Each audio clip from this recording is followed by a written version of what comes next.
بسم اللہ الرحمن الرحیم۔ شروع کرتا ہوں اللہ کے نام سے جو بڑا مہربان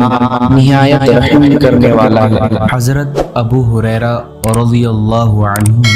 سے روایت ہے کہ نبی کریم صلی اللہ علیہ وسلم نے ارشاد فرمایا،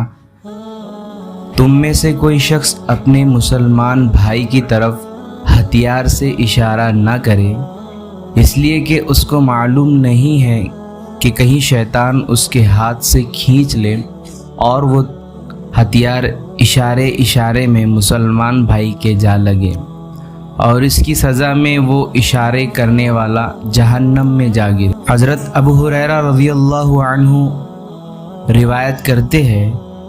کہ ابو القاسم محمد صلی اللہ علیہ وسلم نے ارشاد فرمایا، جو شخص اپنے مسلمان بھائی کی طرف لوہے یعنی ہتھیار وغیرہ سے اشارہ کرتا ہے،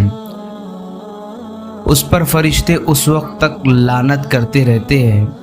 جب تک کہ وہ اس لوہے سے اشارہ کرنے کو چھوڑ نہیں دیتا، اگرچہ وہ اس کا حقیقی بھائی ہی کیوں نہ ہو۔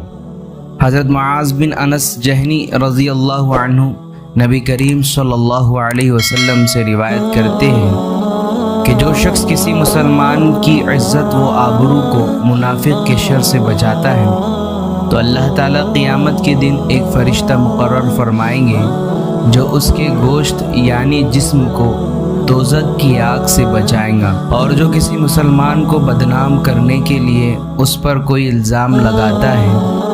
تو اللہ تعالیٰ اس کو جہنم کے پل پر قید کرے گا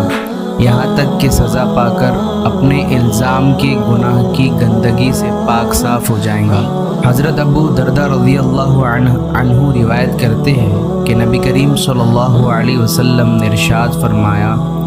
جو شخص اپنے مسلمان بھائی کی آبرو کی حفاظت کے لیے مدافعت کرتا ہے تو اللہ تعالیٰ نے اپنے ذمہ لیا ہے کہ اس سے قیامت کے دن جہنم کی آگ کو ہٹا دیں گے۔ پیارے بھائیوں، اللہ تعالیٰ ہمیں حضور صلی اللہ علیہ وسلم کے طریقوں پر چلنے کی توفیق عطا فرمائے۔